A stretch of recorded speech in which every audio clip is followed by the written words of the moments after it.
এবং নিম, এই দুই যে যার স্থানে অত্যন্ত বিশেষ, অত্যন্ত শ্রেষ্ঠ। আম আমাদের শক্তি বাড়ায়, আর অন্যদিকে নিম রোগের সাথে লড়াই করার আমাদের ক্ষমতা বাড়ায়। এবার আম অত্যন্ত মিষ্টি হয় আর নিম অত্যন্ত তিক্ত। তাই এই কারণে কি নিমের নিরাশ হওয়া উচিত বা নিজেকে ঘৃণা করা উচিত? তার স্বাদ তিক্ত? কখনোই নয়।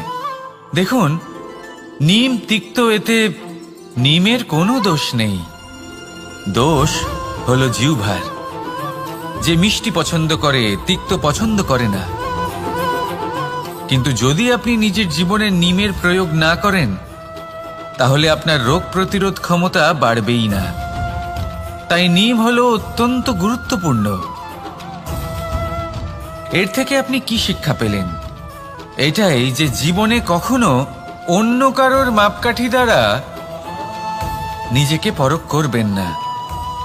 আপনার যোগ্যতা, আপনার বিশেষত্ব, আপনার গুণ, অপগুণ, এই সব কিছু আপনি নিজে বুঝে নিন, সেটাই যথেষ্ট। আসুন আর আমার সাথে ভালোবেসে বলুন, রাধা রাধা। আমরা সকলে জীবনে ঈশ্বরের কাছে কিছু না কিছু প্রার্থনা করি, আর ঈশ্বর যখন আমাদের মনস্কামনা পূরণ করেন তখন আমরা প্রসন্ন হয়ে যাই। কিন্তু যখন ঈশ্বর আমাদের মনস্কামনা পূর্ণ করেন না, তখন আমরা ভাবি, সন্দেহ করি যে সত্যি ঈশ্বর আছেন। আপনাকে একটা কথা বলি, আপনি যদি ঈশ্বরের সম্মুখে নিজের ইচ্ছে বা মনস্কামনা রাখেন আর ঈশ্বর তা পূরণ করেন, তার অর্থ হলো ঈশ্বর এটা জানেন যে আপনার তার প্রয়োজন রয়েছে। কিন্তু যদি আপনি কামনা করেন আর তা পূর্ণ না হয়, তাহলে শুধু এটা মনে রাখবেন যে ঈশ্বর সেই সব দেখতে পান যা আপনি দেখতে পাচ্ছেন না। দ্বিতীয় কারণ হলো এটা, ঈশ্বর এটা খুব ভালো করে জানেন যে যে ইচ্ছে আপনি রাখছেন, সেই ইচ্ছে আপনি নিজে নিজের জোরে পূর্ণ করতে পারেন। তাই যদি আপনার ইচ্ছে ঈশ্বর পূর্ণ করেন, তাকে ধন্যবাদ জানান। আর যদি উনি আপনার ইচ্ছে পূর্ণ না করেন, তাহলে আরো ধন্যবাদ জানান। কারণ হয় উনি আপনার মঙ্গল চাইছেন, বা উনি আপনাকে ততটাই যোগ্য বলে মনে করছেন যে আপনি নিজেই নিজের ইচ্ছে, নিজের স্বপ্ন পূরণ করতে পারবেন। নিজের কর্ম করতে থাকুন, জীবনের সামনে এগোতে থাকুন, আর আমার সাথে ভালোবেসে বলুন, রাধা রাধা। একটা গাই আর একটা বাছুরের মধ্যে কেমন সম্পর্ক থাকে? একটা গাই নিজের বাছুরকে ডাকে, আর সেই বাছুর হাজার হাজার গাইয়ের মধ্যে থেকেও নিজের মাকে চিনতে পেরে যায় আর নিজের মায়ের সাথে এসে জড়িয়ে পড়ে। আর কিছুটা ঠিক এরকমই সম্পর্ক হলো আপনার কর্ম এবং আপনার কর্মফলের মধ্যে। আপনি যেমন কর্ম করবেন, আপনার কর্ম আপনার কর্মফলকে ডাক দেবে, আর আপনার কর্মফল কোথাও না কোথাও থেকে আপনাকে খুঁজতে খুঁজতে এসে আপনার সাথে জড়িয়ে পড়বে। তাই উচিত এটাই হবে যে আপনি সৎকর্ম করুন, কারণ ঈশ্বর যদি আপনাকে আপনার ভুলের জন্য ক্ষমা করেও দেন, আপনার কর্ম কিন্তু করবে না। তাই যদি আপনি দুষ্কর্ম করতে চলেছেন, তাহলে আপনি প্রস্তুত থাকুন, আর যদি আপনি শুভ কর্ম করতে চলেছেন, তাহলেও আপনি প্রস্তুত থাকুন। আপনার কর্ম যেমন হবে তেমন ফল আপনার কাছে নিজে থেকেই চলে আসবে। আজ না হোক কাল, কাল না হোক অন্য কোনো সময় অবশ্যই আসবে।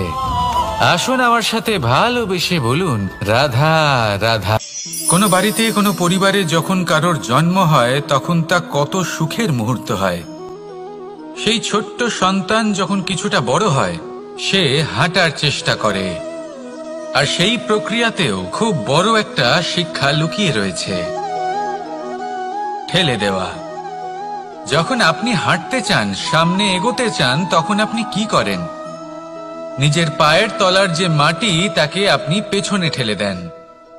ব্যাস, এই একই জিনিস তো জীবনেও শিখতে হবে। এবার যদি আপনি জ্ঞানের পথে অগ্রসর হতে চান, তাহলে অজ্ঞানতাকে পেছনে সরিয়ে দিতে হবে। যদি আপনি প্রকাশের দিকে এগোতে চান, তাহলে অন্ধকারকে পেছনে সরিয়ে দিতে হবে।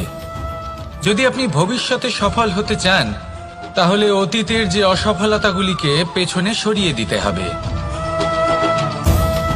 যে জল বইতে বইতে থেমে যায় তাকে আমরা নালা বলে থাকি, তার থেকে দুর্গন্ধ বের হয়। কিন্তু যে জল বইতেই থাকে তাকেই আমরা পবিত্র জল বলি। তাহলে আপনিও কর্ম করতে থাকুন, কখনো থামবেন না। আর আমার সাথে ভালোবেসে বলুন, রাধা রাধা। যোগাসন।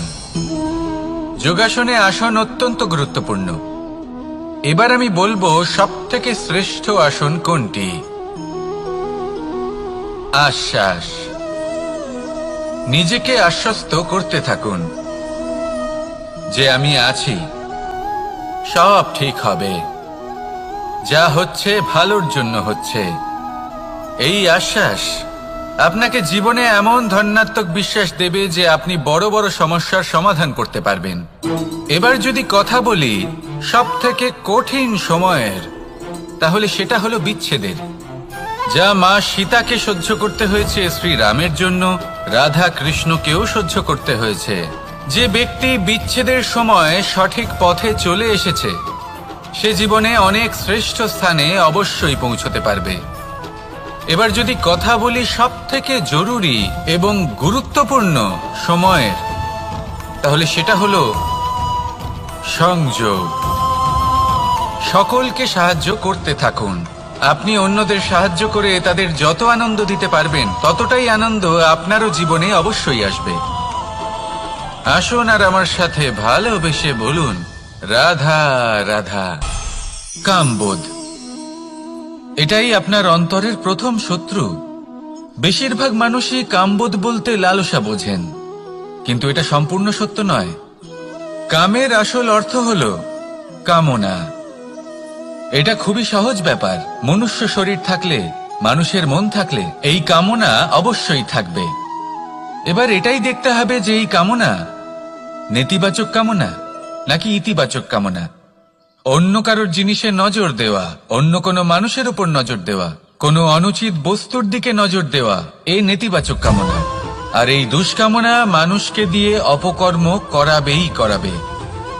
তাই মনে রাখবেন, যে ব্যক্তি নিজের কামনাকে নিয়ন্ত্রণে রাখতে পারেন তিনি সঠিক পথেও থাকেন, সঠিক লক্ষ্যে পৌঁছতেও পারেন। যিনি কামনা নিয়ন্ত্রণে রাখতে পারেন না তিনি তার পথও হারিয়ে ফেলেন এবং লক্ষ্যচ্যুতও হন। তাই মনে রাখবেন, নিজের কামনাগুলিকে নিয়ন্ত্রণে রাখুন। কাম নামক এই শত্রুর ওপর বিজয় লাভ করুন। আর আমার সাথে ভালোবেসে বলুন, রাধা রাধা। আমাদের জীবনে দুই ধরনের সম্পত্তি হয়ে থাকে। এক হলো ভৌতিক সম্পত্তি, এক হলো জৈবিক সম্পত্তি। অর্থ, সম্পদ, সুবিধে, খাদ্য, এইসব ভৌতিক সম্পত্তির মধ্যে পড়ে। ব্যক্তি, মিত্র, পরিবার, আমাদের আপনজন, আত্মীয় স্বজন সব জৈবিক শ্রেণীতে পড়ে। আর প্রত্যেক মানুষের পক্ষে এই বিভাজন বোঝা অত্যন্ত আবশ্যক। কারণ মূলত আমাদের ব্যবহার দুই রকমের হয়ে থাকে। হয় আমরা ভালোবাসি বা আমরা সদ্ব্যবহার করি। আর সবথেকে বড় ভুল আমরা তখন করি যখন আমরা বুঝতেই পারি না যে ভালোবাসবো কাকে আর ব্যবহার করব কাকে। আমরা ভৌতিক সম্পত্তি ভালোবেসে ফেলি আর ব্যবহার করি জৈবিক সম্পত্তিকে, যেখানে এটা অনুচিত। জৈবিক সম্পত্তিকে ভালোবাসুন আর ভৌতিক সম্পত্তিকে ব্যবহার করুন। যেদিন আপনার মধ্যে এই বোধ জাগ্রত হবে যে কাকে ভালোবাসবেন আর কাকে ব্যবহার করবেন, সেই দিন আপনার জীবনে শুধুই শান্তি বিরাজমান হবে। আর তখন এই মন প্রসন্ন হয়ে বলবে, রাধা রাধা।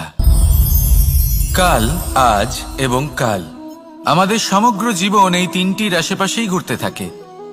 আমরা সবসময় বিগত সময়ের বিষয়ে ভাবতে থাকি। অতীতে যদি আমাদের দ্বারা কোনো ভুল হয় সেই বিষয়ে ভেবে ভেবে আমরা সবসময় অনুতাপ করতে থাকি। এটা উচিত নয়।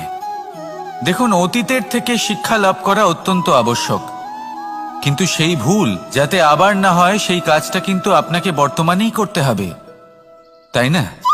দ্বিতীয় কথা, আমরা সবসময় ভাবি আগামী দিনের বিষয়ে, ভবিষ্যতের বিষয়ে। আমরা ভাবি যে কাল করে নেব, আজ এই কাজ করতে পারছি না, কোনো ব্যাপার নয়, কাল করে নেব। আজ কাজটা শুরু করতেই পারলাম না, কোনো ব্যাপার নয়, কাল করে নেব। আজকের দিনটাই ভালো ছিল না, কোনো ব্যাপার নয়, সেটা কাল করে নেব। ব্যাপারটা বুঝুন, আপনি নিজের সময় নষ্ট করছেন। দেখুন, এই যে কাল, তা কখনোই আপনার হাতে আসবে না। তাই যে কাজ করতে চান সেটা আজকেই করুন, অন্তত শুরুটা করুন। কারণ এই আগামী সময় তা সবসময় আপনার থেকে এক কদম আগে থাকবে, একদিন এগিয়ে থাকবে। জানেন কেন? কারণ এই কাল আপনার জন্য অপেক্ষা করবে না, সেই জন্য আপনিও এর জন্য অপেক্ষা করবেন না। যা করার তা আজকেই শুরু করুন। কারণ যে বর্তমানে নিজের ভিত স্থাপন করেন না, ভবিষ্যৎকালে তার সুন্দর শক্তিশালী ভবন কখনো নির্মাণই হয় না। আসুন আর আমার সাথে ভালোবেসে বলুন, রাধা রাধা। সাফল্য খুব সহজ এক শব্দ।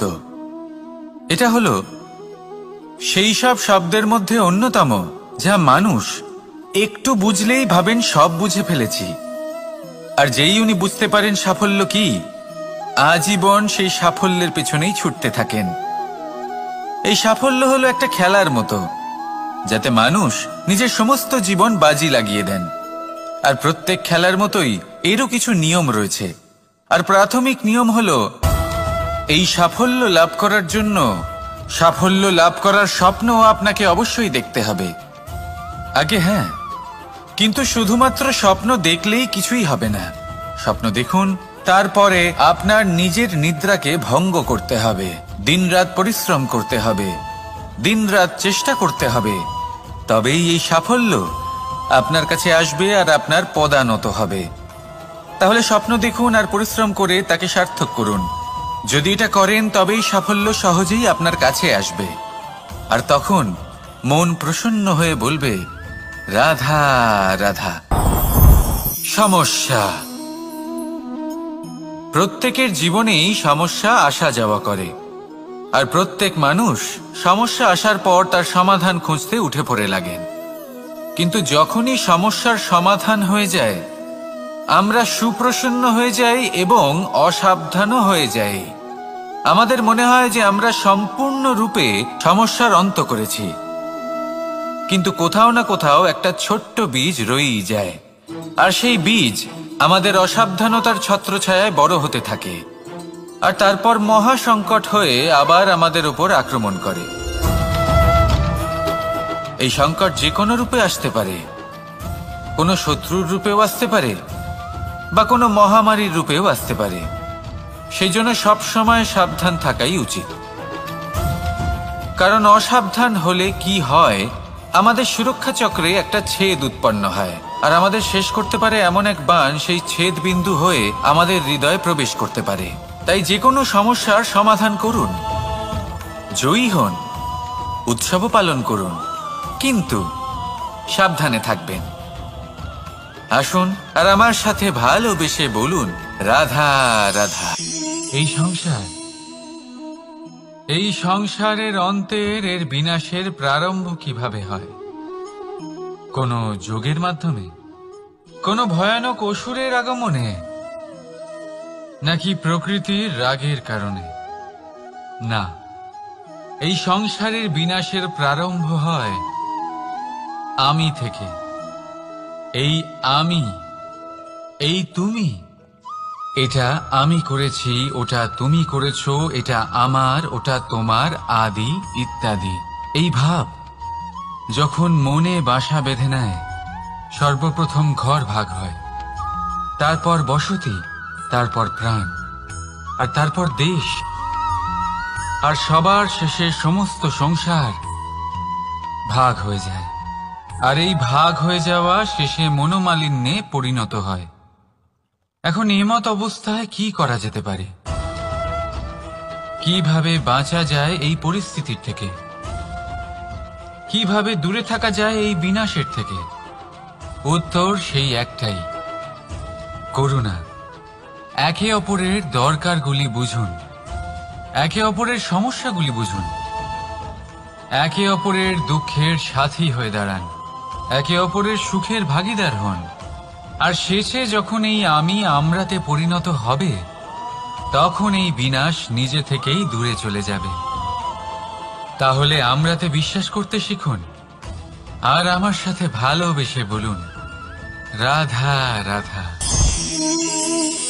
এই মুদ্রা, এবারে ভাবুন, এটাই আমাদের জীবন, জীবনের সুখ আর দুঃখ। এই মুদ্রার, এই জীবনের দুটি দিক। কিন্তু যখনই আমরা ঈশ্বরের কাছে প্রার্থনা করি, তখনই আমরা সুখ চাই, আর সেই সুখ আসেও। আর যখনই সেই সুখ আসে, তখন ব্যক্তি সর্বপ্রথম তাকে ভুলে যায় যে দুঃখের সময় ওনার সাথে ছিলেন। আর এমত অবস্থায় উনি সাহায্য করেন না, উনি করেন উপকার। আর এই উপকারের বদলে মানুষের থেকে উনি নিজের জন্য শ্রদ্ধা চান। আর সেই শ্রদ্ধা, সেই চাহিদার কারণে উনি নিজেকে অন্যদের থেকে শ্রেষ্ঠ, অন্যদের থেকে ভিন্ন মনে করতে বিবশ হয়ে যান। আর আলাদা হবার কারণে তার মধ্যে জেগে ওঠে অহংকার, আর সেটাই হয় তার পতনের কারণ। এবার এতে কি করা যেতে পারে? কি চাওয়া যেতে পারে ঈশ্বরের কাছে? এই প্রশ্ন অবশ্যই মনে আসে। ঈশ্বরের কাছে চান সুখ, শুধুমাত্র ততটাই যাতে অহংকার না আসে, আর দুঃখ ততটাই যাতে শ্রদ্ধা না চলে যায়। রাধা রাধা। এই সংসারে এমন কিছুই নেই যে সব সময় একই থাকবে। যা কিছু নির্মাণ হয়েছে তা একদিন অবশ্যই ভেঙে পড়বে, কিন্তু এই ভেঙে যাওয়ার বিশ্লেষণ আপনি কিভাবে করবেন তা আপনার উপরে নির্ভর করছে। ওই আকাশের দিকে তাকান, ওই মেঘ, ওটাও ভেঙে পড়ে, কিন্তু নিজে ভেঙে পড়ার সাথে বর্ষাকে তৈরি করে যায়। মাটির ডেলা অবশ্যই ভেঙে পড়ে, কিন্তু ব্যবহারযোগ্য মাটির রূপ নিয়ে। এই ধরিত্রীর বুকে কোনো এক বীজ যখন ভেঙে পড়ে, তখন ধরিত্রীর উপর এক বিশাল আকারের বৃক্ষ নির্মাণ করে। যদি জীবনে কিছু ভেঙে পড়ে, তাহলে নিরাশ হয়ে পড়বেন না, নিজের সাহস হারাবেন না। ধনাত্মক দৃষ্টিভঙ্গি দিয়ে দেখতে চেষ্টা করুন। মনে করুন, নিয়তি নিশ্চয়ই আপনার জন্য আরো ভালো কিছু ভেবে রেখেছে, যা ভবিষ্যতে আপনার প্রতীক্ষা করছে। ধনাত্মক চিন্তা ভাবনা করতে থাকুন, তারপর দেখবেন শ্রেষ্ঠ রচনা নিজেই তৈরি হবে। রাধা রাধা। চলতে থাকা, থেমে যাওয়া, বিশ্রাম নেওয়া, তারপর দম নিয়ে পুনরায় দাঁড়িয়ে পড়া, আর তারপর আবার সেই পথ চলা। এটা জীবনের অভিন্ন এক অঙ্গ, এটার থেকে আপনি পালাতে পারবেন না। কিন্তু এই অঙ্গকে আপনি নিজের জীবনে কিভাবে প্রয়োগ করবেন, কিভাবে তাকে কাজে লাগাবেন, সেই সিদ্ধান্ত আপনাকে নিতে হবে। যারা হেরে যান তারাও জীবনে থমকে যান, আবার যারা জেতেন তারাও দাঁড়িয়ে পড়েন। যারা হেরে যান তারা হাঁপিয়ে দাঁড়িয়ে পড়েন, যারা জিতে যান তারা দাঁড়িয়ে পড়েন সেই সর্বোচ্চ স্তরে পৌঁছে গিয়ে।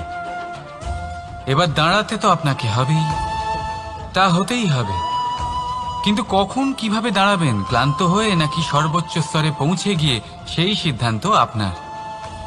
অবশ্যই দাঁড়িয়ে পড়ুন, কিন্তু ক্লান্ত হয়ে নয়, কারণ আপনাকে পুনরায় দাঁড়িয়ে পড়তে হবে, পুনরায় যাত্রাপথে এগোতে হবে এবং সর্বোচ্চ স্তরে পৌঁছতেই হবে। রাধা রাধা। স্বপ্ন, আমরা জীবনে স্বপ্ন দেখতে থাকি, সেটা পূরণ করার পূর্ণ প্রয়াস করে থাকি। কিন্তু এই স্বপ্ন পূরণ না হওয়ার পরিস্থিতিতে আমরা ভেঙে পড়ি, ছিন্ন বিচ্ছিন্ন হই, আর তারপর এই বোঝা আমরা আগামী প্রজন্মের ওপর রীতিমতো চাপিয়ে দিই। আমরা এটাই মনে করি যে আমরা যেটা হতে পারিনি সেটা আমাদের সন্তান অবশ্যই হবে। আমরা যা কখনো পাইনি আমাদের সন্তান অবশ্যই তা পাবে। এটা যে অনুচিত সেটা আমরা ভাবি না, কিন্তু এটা ভুল, আর এই ভুল আমরা সকলেই করে থাকি। সন্তান, প্রকৃতি আর পরমাত্মার আশীর্বাদ। ওদের ভেতরে তাদের নিজের একটা অস্তিত্ব লুকিয়ে থাকে, সেটা মন দিয়ে দেখুন তো। আপনি শুধু ওই সন্তানকে জন্ম দিয়েছেন, কিন্তু ওর জীবন আপনার নয়। তাই নিজের সন্তানের সাথে থাকুন, সময় কাটান, ওদেরকে ভালোবাসুন, সবসময় প্রেরণা দিন, কিন্তু প্রেরণা দিন ওর নিজের অস্তিত্বকে বাড়ানোর জন্য, ওর নিজের স্বপ্ন পূরণ করার জন্য, আপনার স্বপ্ন পূরণ করার জন্য নয়। ওদের অস্তিত্বকে পূর্ণাঙ্গে বৃদ্ধি পেতে দিন। রাধা রাধা। এই পুকুর দেখছেন আপনি? পুকুরের জল কখনো প্রবাহিত হয় না, একই স্থানে জমে থাকে, আর সেই কারণে কিছুদিন পর ময়লা হতে শুরু করে। কিন্তু তাও আমরা একে ত্যাগ করি না, আমরা তবুও একে পুজো করি। শুধুমাত্র এই কারণে নয় যে অতীতে সে আমাদের তৃষ্ণা মিটিয়েছে, কিন্তু এই কারণেও যে যদিও বা সে ভবিষ্যতে আমাদের তৃষ্ণা না মেটায়, কিন্তু প্রয়োজন হলে আগুন অবশ্যই নেভাতে পারে। ঠিক সেই রকমই হয় আমাদের সম্পর্ক, যা আমরা বহু বছর পরিশ্রম করে তৈরি করি, যে দরকার পড়লে আমাদের সহায়ক হয় কোনো না কোনোভাবে। সেই জন্য সম্মান করতে শিখুন এই সম্পর্কগুলিকে, শিখুন এই সম্পর্কগুলিকে অটুট রাখতে। কথায় কথায় এই সম্পর্কগুলিকে ভেঙে দিতে শিখবেন না। রাধা রাধা। বিষ, এই শব্দটা শুনলেই মনে অনেক কল্পনা জন্ম নেয়। কল্পনা অসহ্যকর তিক্ততা, কল্পনা অত্যন্ত বেদনাদায়ক মৃত্যু। এবার যদি আপনাকে জিজ্ঞেস করা হয় যে সবচেয়ে বিষাক্ত বিষ কোনটা, তাহলে আপনি কি বলবেন? কেউ বলবে সর্পের বিষ, কেউ বলবে কাঁকড়া বিছের, কেউ বলবে কালকিউটের বিষ। কিন্তু না, এই সমস্ত রকম বিষ সেই বিষের সামনে টিকতে পারবে না যাকে আমরা বলে থাকি কানের মধ্যে ঢালা বিষ। শুনতে অত্যন্ত মিষ্টি, কিন্তু তিক্ততায় অত্যন্ত বিষাক্ত। পেটের মধ্যে যাওয়া এই বিষ শুধুমাত্র একটি মানুষের মৃত্যুর কারণ হয়, কেবল একটি। কিন্তু কানের মধ্যে ঢালা এই বিষ একাধিক সম্পর্কের নাশ করতে পারে। আর এটাতে সেই ব্যক্তির ভুল নেই যে আপনার কানে বিষ ভরেছে, আপনি তাকে দোষ দিতে পারেন না। এখানে দোষ আপনার নিজের, যে এই বিষকে আপনি নিজের উপরে প্রভাব ফেলতে দিয়েছেন, এই বিষকে সুযোগ দিয়েছেন আপনার ক্ষতি করতে। এটা আপনার ভুল। সেই জন্য কুমন্ত্রণায় কখনো কান দেবেন না। আপনার মনে ভালোবাসার দৃঢ়তা জাগিয়ে তুলুন আর নষ্ট করে দিন এই সংসারের সমস্ত বিষের প্রভাবকে। রাধা রাধা। জীবন, আমাদের এই জীবন, সুখ আর দুঃখ, এই দুইয়ের মিশ্রণ। এদের সংমিশ্রণই জীবনের ভারসাম্য বজায় রাখে। এখন এই সুখ এমন এক বস্তু যাকে সবাই খুঁজে চলেছে। দুঃখ এমন এক অনুভূতি যা সবার কাছে আছে। আমাদের প্রত্যেকের জীবনে সুখ আর দুঃখ আসতে থাকবে আর যেতেও থাকবে, এটা অবশ্যই জীবনে থাকবে। কিন্তু সফলতা, এটা সবার জীবনে আসে না। কেন? কারণ এই সফলতা সুখ আর দুঃখের দ্বারা প্রাপ্ত হয় না। সফলতা প্রাপ্ত হয় নিজের উপরে বিশ্বাস করতে থাকলে। আকাশের ওই সূর্যকে দেখুন, সূর্যের বিশ্বাস আছে নিজের উপর যে সে সমস্ত জগৎকে আলোকিত করতে পারবে। নিজের প্রথম রশ্মি দিয়ে অন্ধকারকে দূর করতে পারবে। সূর্য এই বিশ্বাস নিয়েই আসে, আর কিছুক্ষণের মধ্যেই সমস্ত সংসার থেকে অন্ধকারকে বিনাশ করে ফেলে সে। তাহলে মনে রাখবেন, এই সুখের আভাস, এই দুঃখের অনুভূতি আসতেও থাকবে আর যেতেও থাকবে। শুধু নিজের উপরে বিশ্বাস রাখুন, তারপর দেখবেন এই সফলতা আপনার দাস হয়ে থাকবে। রাধা রাধা। চাঁদ কত শ্রেয়, শুভ্র, কত সুন্দর, কিন্তু যদি আপনি মনোযোগ সহকারে দেখেন তাহলে দেখবেন এই চাঁদেও দাগ আছে। আর এই দাগগুলি থাকার কারণে কি এই চাঁদের মাহাত্ম্য কখনো কমে যায়? কখনো নয়।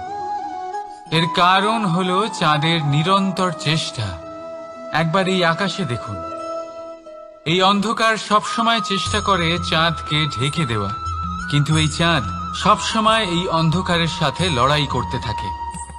অমাবস্যা থেকে শুরু করে চাঁদের এই যাত্রা পূর্ণিমা অবধি পৌঁছেই যায়। আর তাই এই চাঁদের পুজো করা হয়, এই কারণে এই চাঁদকে মাহাত্ম্য দেওয়া হয়। এইভাবেই যদি আপনার মধ্যে কোনো দোষ থাকে, কোনো খারাপ কিছু থাকে, তাহলে সেটা কোনো বড় ব্যাপার নয়। চেষ্টা করুন সেটাকে শুধরে নেওয়ার, কিন্তু সেই কারণে নিজেকে খারাপ মনে করা, এটা অনুচিত। নিজের ভুলগুলো, নিজের দোষগুলো, নিজের খারাপ দিকের কথা ভুলে আপনি এই সংসারের ভালোর দিকে প্রস্থান করেই দেখুন না। আপনি দেখবেন আপনার অন্তরের তেজ ঠিকরে বেরোচ্ছে। রাধা রাধা। এই পিঁপড়েদের দেখছেন আপনি? সবাই একই রকমের। এদের মধ্যে তফাৎ খুঁজে বার করা অসম্ভব। মনে হয় যেন ওদের আলাদা আলাদা অস্তিত্বই নেই। কিন্তু যদি আপনি মন দিয়ে দেখেন তাহলে দেখবেন প্রতিটা পিঁপড়ের আলাদা কাজ নির্ধারিত, তাদের আলাদা অস্তিত্ব আছে। কেউ বাড়ি বানানোর জন্য মাটি সংগ্রহ করতে পটু, কেউ ঢিপি বানাতে পটু, কেউ খাবার খোঁজায় পটু, আবার কেউ সেই খাবার আনায় পটু। ঠিক সেরকমই হয় মানুষেরা। মনে হতেই পারে সবাই একই রকম, কিন্তু প্রতিটা মানুষের ব্যক্তিত্ব, প্রতিটা মানুষের অস্তিত্ব ভিন্ন হয়। আর সত্যি কথা বলতে কি, প্রতিটা মানুষের ভিন্নতাই আমাদের প্রগতির দিকে নিয়ে যায়। ভাবুন, যদি আপনাকে কারোর সাথে হাত মিলিয়ে চলতে হয়, তাহলে আপনাকে আপনার সোজা হাত তার উল্টো হাতে ধরে এগোতে হবে। এটাই সৃষ্টিকর্তার সৃষ্টির নিয়ম। ভিন্নতা, এই ভিন্নতাকে আশীর্বাদ ভেবে চলুন, এতে কোনো খারাপ নেই। রাধা রাধা। দাদা আমাকে বহুবার জিজ্ঞেস করেন যে কানাই, তুমি রাধার সাথে এই সংসারকে প্রেম শেখাতে এসেছো, তাহলে কেন তুমি রাধাকে এত বিরক্ত করো? কেন ও তোমাকে বিরক্ত করে? কেন এই ঝগড়াঝাটি হয়? কেন এই টানাপোড়েন চলে? এবার এটার উত্তর আমি কিছুটা এইভাবে দিতে চাই। পিঁপড়ে সেই বাড়িতেই প্রবেশ করে যেখানে মধু উপস্থিত আছে। যদি আপনার বাড়িতে মধু থাকে, কোনো মিষ্টি জিনিস থাকে, মিষ্টত্ব থাকে, তাহলে পিঁপড়ে সেখানে অবশ্যই প্রবেশ করবে। ঠিক এইরকমই হয় আমাদের সম্পর্ক। এর মধ্যে ছোটখাটো ঝগড়াঝাটি, টানাপোড়েন, রাগ করা, মন ভাঙানো, এই সব তো চলতেই থাকে। বিশেষ করে সেই সম্পর্কগুলিতে যেখানে মিষ্টত্ব আছে। মনে রাখবেন, যেই সম্পর্কে কোনো খুনসুটি নেই, রাগ করা, মান ভাঙানো নেই, কোনো ছোটখাটো ঝগড়াঝাটি নেই, সেই সম্পর্ক শুধুমাত্র মস্তিষ্ক দিয়ে পালন করা হচ্ছে, মন থেকে নয়। তাই মন থেকে ভালোবাসতে শিখুন। আর এই ছোটখাটো ঝগড়াঝাটির এই অম্ল মধুর খুনসুটির আনন্দ উপভোগ করুন, কারণ এতেও ভালোবাসা আছে। রাধা রাধা। এই পুস্তক বড়ই কাজের জিনিস। কাহিনী হোক, কবিতা হোক, স্মৃতি হোক, এতে যাই লিখে দেবেন তা ভবিষ্যতের পুঁজি হয়ে যাবে। কিন্তু যদি কখনো এমন হয় যে এই পুস্তক ময়লা হয়ে যায়, বা যদি কোনো পাতায় আপনি ভুল করে কালি ফেলে দেন, বা কোনো বাক্য লিখতে গিয়ে আপনি ভুল করে ফেলেন, তাহলে আপনি কি করেন? সেই পুস্তক কি আপনি তুলে ফেলে দেন? না, তাই তো। শুধু একটা পাতা ছিঁড়ে ফেলেন, যাতে সেই পুস্তক সঠিক থাকে, সুন্দর হয়ে ওঠে। এই পুস্তকের মতোই হয় আমাদের সম্পর্ক। তার সেই এক পাতা, একটা ভুল। তাই যে কোনো সম্পর্কে যদি কারোর কোনো ভুল হয়ে গিয়ে থাকে, তাহলে সেই ভুলকে সম্পর্ক থেকে দূরে করা সঠিক হবে। সেই ভুলকে ভুলে যাওয়াই সঠিক হবে। সেই সম্পর্ক ভাঙা নয়, সেই সম্পর্ক সামলে রাখুন। কারণ ভুল তো সবার দ্বারা হয়। যদি এরকম করেন, তবেই জীবনরূপী পুস্তক আরো সুন্দর হয়ে উঠবে। একে অপরকে ক্ষমা করতে শিখুন, একে অপরের ভুলকে ভুলে যেতে শিখুন। তারপর দেখবেন এই জীবনে আরো আনন্দ আসবে, আর এই সম্পর্ক নিঃশ্বাস নিতে থাকবে। রাধা রাধা।